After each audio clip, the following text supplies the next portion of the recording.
எல்லோருக்கும் வணக்கம். கதை யாருக்கெல்லாம் பிடிக்கும்? வீடுகளில் நம்ம பாட்டி அம்மா அவங்கள்ட்ட கதை கேட்டிருக்கோமா? இப்போ கேட்கமா? இப்போ கேட்டிருக்கீங்களா? கேட்கலன்னு முன்னாடி என்னன்னு கேட்டிங்கன்னா, கதை தான் நமக்கும் தாய் பாட்டி அவங்களுக்கான உறவாக இருந்தது. இப்போ செல்ஃபோனு, டிவி, அப்புறம் யூடியூப் அப்படின்லாம் சேனல் வந்தோடனே பாட்டிகள் இருந்தையும் தாத்தாக்கள் இருந்தையும் அம்மாக்கள் இருந்து நம்ம என்னதான் அந்நியப்பட்டோம். ஆனால் கதைகள் நம்மளோடைய ஊறி போன. உங்களுக்கு ஒரு சின்ன கதையாகவும் சொல்கிறேன், சரியா? கதை பேர் காக்கா வெட்டி சண்டியன். சண்டி என்ன தெரியுமா? அந்த வார்த்தைக்கு அர்த்தம் சூரன், வீரன், அதில் ரொம்ப புறமையானவன் அர்த்தம். கதை பேர் என்ன பேரு? காக்காவை வெட்டிய சண்டியன். அவன் ஒரு மரவெட்டி, ஒரு விவசாயி. அவன் தினமும் அவனுக்கு மரம் வெட்டுறதான் தொழில். அவனுடைய மனைவியும் அவனு தான் இருக்காங்க. தினமும் போய் ஊரை விட்டு கடந்து இருக்கக்கூடிய காடுகளில் போய், பெரிய அடர்ந்த காடுகளில் போய் மரத்தை வெட்டிட்டு அதை கடையில போட்டு அதன் மூலமா கிடைக்கக்கூடிய காசை வச்சு அவங்களோட ஜீவனம் பண்றாங்க, குடும்பம் நடத்துறாங்க. இப்படி இருக்கும்போது அவனுடைய உணவு கம்மங்கஞ்சி தெரியுமா? அது இப்ப கம்மங்கஞ்சி, முன்னாடி கம்மன் சோறு. இப்பதான் கூழா குடிச்சுக்கிறாங்க. அப்போ கம்மன் சோறா தான் இருக்கும். 2 பொட்டலத்துல ஒரு துண்டுல இந்த பக்கம் ஒரு காலையில சாப்பாடு, இந்த பக்கம் நைட் மதிய சாப்பாடு கெட்டி 2 துண்டி தோல்ல போட்டு. அப்ப தூக்குச்சட்டி, டிஃபன் பாக்ஸ் எல்லாம் அப்போ கிடையாது. அப்படியே இருந்தா கூட அந்த தூக்குச்சட்டி கொண்டு போற அளவுக்கு அவன் வறுமை வசதி படைச்சவன் இல்லை. அவனுடைய தினமும் காலில் நடையா நடந்து போய் அந்த வெட்டக்கூடிய ஆயுதங்களான அருவா, கோடாரி மட்டும்தான் வச்சிருப்பான். சோத்தை தோல்ல போட்டு போய் தூரம் போய் எவ்வளவு தூரம் நடக்க முடியுமா காட்டுக்குள்ள, அவ்வளவு தூரம் போய் அந்த மரத்தை வெட்டி கொண்டு கடையில போட்டுட்டு அந்த காசை வச்சு இருந்திருக்காங்க. இப்படி இருக்கும்போது ஒரு நாள் அவனுக்கு நெல்லுச்சோறு தெரியுமா? நெல்லுச்சோறுனா தெரியுமா? நெல்லுச்சோறு, நம்ம சாப்பிட்ற அரிசி சோறு பேர் தான் நெல்லுச்சோறு. நெல்லுல உருவாகிற சோறு அரிசி சோறுன்னு சொல்றோம்னா அப்படித்தான் நம்ம சோறுன்னு சொல்றோம். அதுக்கு பேர் நெல்லுச்சோறு. அவட்ட ஏமா எனக்கு நெல்லுச்சோறு செஞ்சு கொடு. அபூர்வமா இருக்கு. கம்மங்கஞ்சி சோளச்சோறையும் குருதோலைச்சோறையும் சாப்பிட்டுக்கிறவனுக்கு இந்த நெல்லுச்சோறு செய்யணும், சாப்பிடணும்னு ஆசை வந்தோன்னே, நீ எனக்கு நெல்லுச்சோறு செஞ்சு கொடு, நான் அதுக்கு கூடுதலா நிறைய நான் விறகு வெட்டி கொண்டு உனக்கு காசு கொடுத்துட்றேன் அப்படின்னு சொல்றான். சரின்னு சொல்லி அந்த அக்கலை வீட்டம்மா அன்னைக்கு அரிசியை வாங்கி புளியோதரை, லெமன் சாதம் சொல்லும்ல, லெமன் சாதம் வேற, புளியை வச்சு செய்யறது புளி சாதம் 2 பக்கம் கட்டி அதே கம்மங்கஞ்சி இறக்கத்தை இந்த பக்கம் ஒரு பொட்டலமும் அந்த பக்கம் ஒரு பொட்டலமும் தோல்ல போட்டு போறான். போய் விறகு வெட்டிக்கிட்டு மதிய சாப்பாடுக்கு தண்ணி தாகம் இருக்கும். தண்ணி தாகம் எடுத்தோம்னா எப்பவுமே அவன் கம்மங்கஞ்சி குடிக்கிறப்ப ஓலை பட்டை இருக்குல்ல, பட்டை தெரியுமா? ஓலையில பட்டை பதனி பிடிக்கிறதுக்கு அப்படிப்பாங்கல்ல, அந்த பட்டையில தான் அம்மாயில தண்ணி இறைச்சி வச்சு அதுல அந்த கஞ்சி உருண்டை இருக்குல்ல, சோத்து உருண்டை, அதை கரைச்சி குடிச்சுதான் இருந்திருக்கான் எப்பவுமே. இன்னைக்கு என்ன பண்ணிருக்கான்? தினமும் கம்மாயிலே கம்மா தண்ணியே குடிக்கிறோமே, இன்னைக்கு ஒரு நாளைக்கு கிணத்து தண்ணியில நம்ம கிணத்து தண்ணி இறைச்சி குடிச்சு இந்த நெல்லிச்சோரை சாப்பிடுவோம் அப்படின்னு ஒரு ஆசை வந்திருக்கு. உடனே அவன் என்ன பண்ணியிருக்கான்? அந்த ஓலை இருக்குல்ல, ஓலையை கயிறா கட்டுறான். கிணத்துக்குள்ள இறக்கணும்ல, அதனால ஓலை கயிறா கட்டி அந்த பட்டைய தண்ணிக்குள்ள கிணத்துக்குள்ள இறக்கி அதை அப்படி தூக்கி கொண்டு அதை வச்சுக்கிட்டு இருக்கு. இறைச்சிக்கிட்டு இருக்கும்போது அந்த சோத்து தோல்ல கிடக்கல, அதை என்ன செய்யணும்? புரிஞ்சா உள்ள விழுந்துடும். அப்ப அவன் என்ன பண்றான்?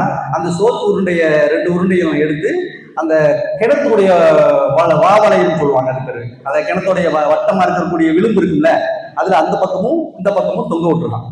தொங்க விட்டுட்டு இறைச்சிக்கிட்டு அந்த பட்டைய உள்ள விட்டுருதான். இறைக்கிறப்ப காக்கா அந்த பொட்டணத்தை கொத்துது. எந்த பொட்டணத்தை? ஒண்ணு உள்ள உழுத்துங்குது, வெளியே உழுத்துங்கும்ல, அதை உட்காந்து கொத்துது. அந்த காக்காவும் இவன மாதிரி பசியான காக்காவோ இன்னும் தெரியல, கொத்தி கொத்தி தலையை போட்டு அந்த இவன் இறக்கிறதுக்குள்ளே உள்ள விட்டுட்டா இறக்க முடியாது, டக்கு விட்டா ஓலை உள்ள விழுந்துடும்.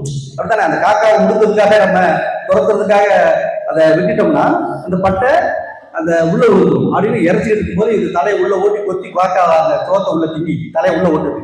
இவன் நமக்கே இன்னைக்கு அதிசயமா வீட்டமாட்ட சோறு கேட்டு நெல்லிச்சோறு பார்த்து தான் பார்த்துருக்கோம். இந்த காக்கால நம்மளுக்கு சாப்பிடணும் இறச்சி வேகமா கொண்டு வச்சுட்டு நீ தலையை உள்ள விட்டு அவனை கவனிக்கல. கண்ணு உள்ள போயிடல, தலை உள்ள போனவன் அந்த வேகமா வந்து அருவாள் எடுத்து அதை வெட்டிடணும். எதை? காக்காவை தலையை வெட்டிட்டு தலை உள்ளேயும் உடம்பு வெளியும் கிடந்தது. எடுத்து போட்டு அவனுக்கு தேவை சோறின் மேல ஒரு ஆவல். அப்ப அந்த ரத்தத்தெல்லாம் எடுத்து போட்டு சாப்பிட்டுட்டு எப்ப போல மரவட்ட போயிடறான். கதை பெருசா இருக்கும், பரவாயில்லையா? மரவட்ட போயிடறான். மரவட்ட போன உடனே மரம் வெட்டிட்டு விரல் கொண்டு வீட்டுல போட்டு வீட்டை மட்டும் வந்துடுறான். அந்த பகுதியில அந்த நாட்டு அரசன் வேட்டைக்கு வரான். என்னடா இந்த பக்கம் தலை மட்டும் கிடக்கு, ஒரு பக்கம் அந்த உடல் கிடக்கு. வந்தவன் என்ன காக்காவை அதிசயமா அவன் நினைச்சிருக்கான், முட்டாள் அரசன். அந்த அரசன் முட்டாள் அரசன் பறக்கிற காக்கா வெட்டியிருக்கான் அப்படின்னு வச்சிருக்கான். அவன் சோத்தை தின்னது வச்சது இவனுக்கு தெரியாதுல்ல. பறக்கிற காக்கா வெட்டுன்னு உடனே அரசர் யாரங்க போய் இந்த காக்கா வெட்டணும்னா எங்க இருந்து கண்டுபிடிச்சு கூட்டுவாங்க அப்படின்னு சொல்லிடுறாரு. அதான் சொல்லிட்டு வேற அவரு ராஜா வீட்டுக்கு வந்தாரு. இவன் வீட்டுக்கு வந்துடுறான். இப்படியே தேடி பிடிச்சி கண்டுபிடிச்சிடலாம்ல. இவனை இழுத்துட்டு போயிட்டாங்க. எங்க அரசர்கிட்ட என்ன செய்யறாங்க, இவனை இழுத்து கொண்டு முன்னாள் வந்து விட்டுருந்தாங்க. விட்டுருந்தா அவன் முட்டாள் அரசன். காக்கா வெட்டினான்னு கேட்கல, பறக்கிற காக்கா வெட்டினான்னு கேட்க. பறக்கிற காக்கா அவனை வெட்டலையா? வெட்டலை. அவன் அது பறக்கிற காக்கா வெட்டினாம பறந்துட்டு போயிருக்கிற காக்கா வெட்டினான் இல்ல. அப்ப அவன் பறந்து விட்டு போயிருக்கிற காக்கா வெட்டுறான், வீரனா இருப்பான் போட்டுன்னு அவனு அண்ணன் மன்னர் நினைக்கிறாரு. இவன் சோத்து தின்னதுனால வெட்டுறான். உடனே கேட்காரு. இவன் 10 அரசவை கூட்டத்துல என்ன இருக்கும்போது கேட்டு ஏற்கனவே பயந்தான் பண்ணி யாரே அந்த மரம் வெட்டி பயப்படுறவன். நீ வெட்டுனியா? ஆமா சாமி நான் வெட்டுனேன், என் சோத்து. அதை பேசக்கூடாது. காக்காவை வெட்டுனியா?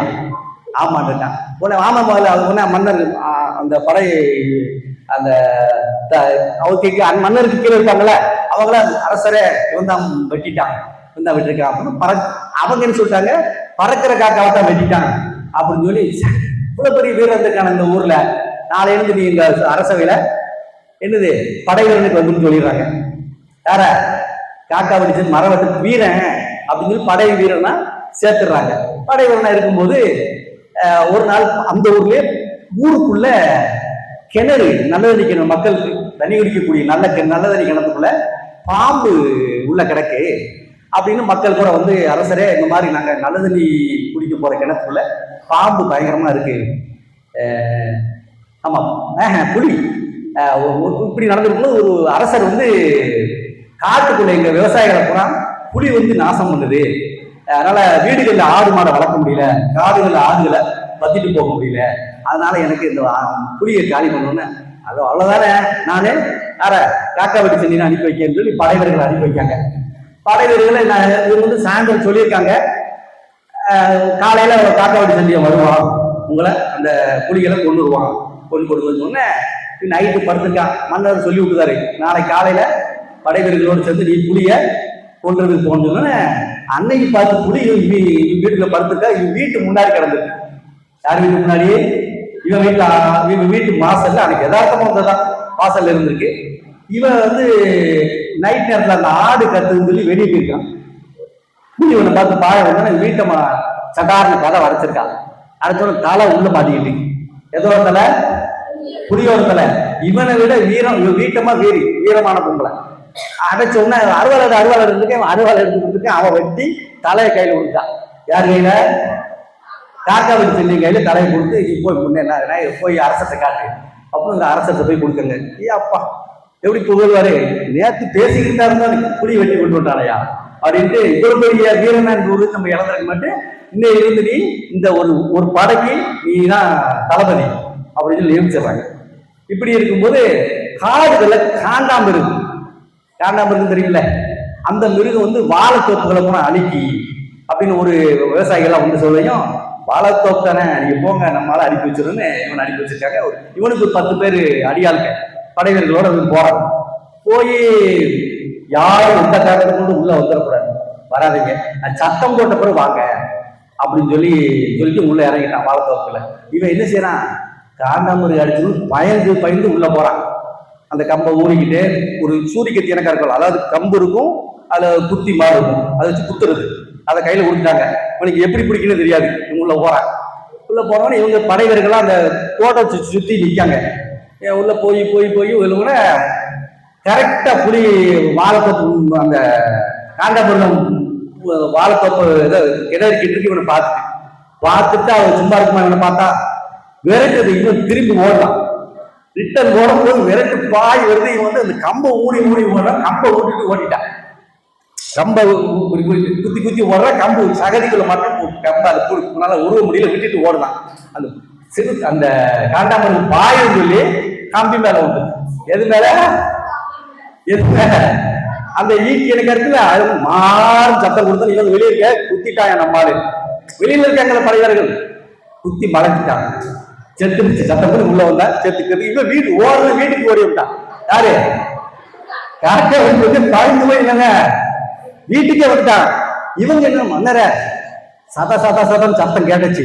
இன்னும் சொல்றாங்க, வேகமா விரட்டி விரட்டி விரட்டி விரட்டி விரட்டி நான் கேட்டுக்கிட்டே இருந்தோம். சத்தம் கேட்கும்ல, அதுக்குள்ள ஓடுற சத்தம் கேட்கும். குத்திட்டாங்க, மான் சத்தம் கேட்டுச்சு. நாங்க அதுக்கப்புறம் உள்ள போறோம். நாங்க யாருமே போகல, ஒத்தியில குத்திட்டான். இவன் பயந்து என்ன நடந்தது தெரியாது. யாருக்கு? காக்கா வச்சனுக்கு செஞ்சிருக்காக வளர்த்துக்காக வந்து நேரம் வீட்டுக்கு வந்துட்டான். உடனே அரசர் வந்து இவனை கூப்பிட விட்டார். அரசரே வீட்டுக்கு விட்டார். அப்பா எதை காண்டாமிருகத்தை சுத்தி மறுபடியும் வீட்டுக்கு வந்து அசால்ட்டா இருக்கானே அவன் சொல்லி அந்த அவனை தெரிஞ்சு படை வீரனா ஒரு படைக்கு 2 படைக்கு தலைவன் ஆக்கிறாங்க. இப்படி இருந்தவனே, ஆனா இவனுக்கு ஒரு தைரியம் கிடையாது. அது வேற, அது யாருக்கு தெரியும்? வீட்டை பார்த்து தான் தெரியும். அவங்க போன சூரர்கள். அதே மாதிரி நல்ல கிணத்துல பாம்பு பாம்பு இருந்தோடனே, பாம்பு தானே இதெல்லாம் ஒரு மேட்டரா நம்மளால அனுப்புறாங்க. இதே மாதிரி 5-6 படைவர்களோட போறாங்க. கிணத்துக்குள்ள எல்லாம் சுத்தி நிற்கிறேன். இவங்க கயிறு விட்டு இறங்குதான். இவனுக்கு பயந்து போய் எப்படி இறங்குவான்? நீச்சலும் தெரியாது, ஒண்ணும் தெரியாது. கயிறுவே கட்டி உள்ள போறான். அந்த கயிறை பிடிச்சிக்கிட்டு அலசா பாம்ப ஒண்ணு இல்லை. ஐயா மேல தம்பி என்ன ஐயா, ஒரு பாம்பே இல்லை, எந்த பாம்பும் இல்ல அப்படின்ட்டு சரி ஏறிவா பாத்துட்டு ஏறி வரும்போது அந்த கிணத்துல சைட்ல கல் இருக்கும். அது துளைக்கிறதுக்காக கல் முளைக்க அந்த கல். அந்த கல்லுக்கு நேரம் வரைக்கும் கல்லை பிடிச்சோன்னா ஒரு ஆழ விழுது ஒட்டி தொங்கும். ஏறிட்டு இந்த கயிறு வளர்த்தோம்னா அந்த ஆழை பிடிச்சிடும். எந்த ஆழை? இந்த கல்லு தொங்குதுல அந்த ஆழை பிடிச்சிட்டு அது கையோட அறுத்து தொங்கணும். இப்படி தூக்கி போட்டுருவான். அது பாம்பா எது? அது என்னது? அந்த ஆளை பிடிச்சது பாம்பா தொங்கி இருந்திருக்கு. இவனுக்கு தெரியல. போட்டோன்னு ஏன்னா பாம்பு செஞ்சு இருக்கு. மன்னர பாம்பை கைட்டு பிடிச்சி வெளியே போட்டாங்க. இவன் பாம்பு நினைச்சா பிடிச்சா இல்ல. அது ஒண்ணு அவங்க அரிசி கொண்டு போய் கொடுத்தோன்னே அந்த பெரிய பெரிய படைக்கே தளபதி ஆக்கிட்டாங்க. யார? காக்காவன் சொல்லின அந்த படைக்கே தளபதி. இவன் தான் வீரன், பெரிய சூரன் பாராட்டி சம்பளம் கொடுத்து எல்லாம் கொடுத்து வீடு இதெல்லாம் பெரிய கட்டி கொடுத்து வசதியாக்கிறாரு. இப்ப இப்படி இருக்கும்போது வந்து இந்த பக்கத்து நாட்டுக்காரன் சண்டைக்கு வரான். படைகள் ஆயிட்டோம்ல, பக்கத்து நாட்டுக்காரன் சண்டைக்கு வரான். அப்போ இவர் வந்து அந்த படைக்கு தலைவர் தளபதியா இருக்காரு. அப்போ பக்கத்து நாட்டுக்காரன் சண்டை வரையும் சரி சண்டையெல்லாம் ஒரு பெருசா நம்மளால அனுப்பணும் அனுப்புறாங்க. அவங்க ஒவ்வொரு படையா போகுது. யானை படை, குதிரை படை, ஒரு படையா போயிட்டு இருக்கு. ஒவ்வொரு இவரு அனுப்பியிருக்கு. குதிரையில ஏற கூட பழக்கம் கிடையாது நம்மளுக்கு. குதிரையில ஏற கூட பழக்கம் கிடையாது. சும்மா பொய்யா உட்காந்துருக்காங்க குதிரை மேல. ஒவ்வொரு ஆளா அனுப்பிக்கிட்டு போயிட்டு இருக்காங்க. சண்டை நடந்துருக்கு. ஒவ்வொரு ஆளா இவங்க அனுப்புற அடிபடுறாங்க, அடிக்காங்க, குத்துறாங்க, வெட்டுறாங்க, அடிபடுது.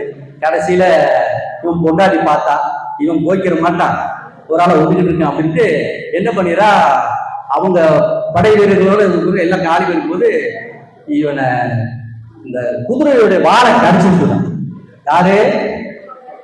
யாரு காக்கா வச்சிருந்த மனைவி குதிரையோட வாழை இருக்குல்ல, அதை கடிச்ச உடனே அது மதம் பிடிச்சி ஓடும். மதம் பிடிச்சி ஓடுனால இவன் குதிரையில பழக்கம் இல்ல, குதிரையில கிராஸா படுத்துறான். இப்படித்தானே ஓட்டுவோம். பதட்டத்துல எதை பிடிக்காதுன்னு இப்படி குப்புறப்படுத்துற கிராஸா படுத்துட்டு குதிரை ஓடுற ஓட்டத்துல ஆளை விழுந்து பிடிச்சிடறான். பயத்து போயிட்டு இருக்கும்போது ஆளை விழுந்து சைட்ல இருந்து அதுக்கு பிடிச்சோன்னா ஆலமரம் தூரோடு பிடிக்கிட்டு வருது. பிடிக்கிட்டு வந்து எதிர்நாட்டுக்கு சண்டை நாங்க பாரப்ப ஒருத்தன் ஆலமரத்தை தூரோடு பிடிக்கிட்டு வர நம்ம என்ன பண்ணுவோம், அவங்க ஓடி போயிடுறாங்க. யாரு? எதிர்ப்பட ஓடி போயிருது. அதுக்கப்புறமா அந்த நாட்டுக்கு மன்னன் ஆயிட்டான். இந்த கதை மூலம் என்ன கதையில உங்களுக்கு என்ன தெரிய வருது? அந்த நாட்டுக்கு என்ன செஞ்சான்? சந்தர்ப்பங்கள், ஒவ்வொரு சந்தர்ப்பங்களையும் நம்ம லேகுவா பயன்படுத்திட்டோம்னா அதை எப்படி லாகவா பயன்படுத்தி ஒரு சாதாரண விறகு வெட்டி மன்னன் ஆயிட்டான். அந்த நாட்டுக்கு அவைய வந்து எதிர்படக்காரங்க அப்பா ஒரு இந்த வர்றான் பாரு அவன் இந்த நான் ஆலமரத்தையே தூரோட அப்படின்ட்டு நம்மளை என்ன பண்ணுவான் அப்படிங்கிற ஒரு பயத்துல விட்டு திருப்பிட்டாங்க. அப்படி ஒரு வீரராக அவனை வந்து அந்த நாட்டுக்கே மன்னன் ஆகிட்டான்.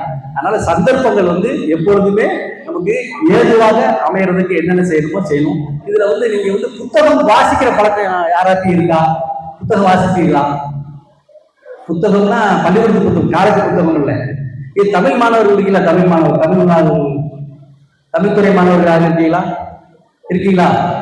அப்போ புத்தகம்லாம் வாசிக்கிற பழக்கம் இல்லை, பாடத்துக்காக படிக்கிறது தான். நம்ம பகுதியில் இருக்கக்கூடிய எழுத்தாளர்கள் யாராவது தெரியுமா?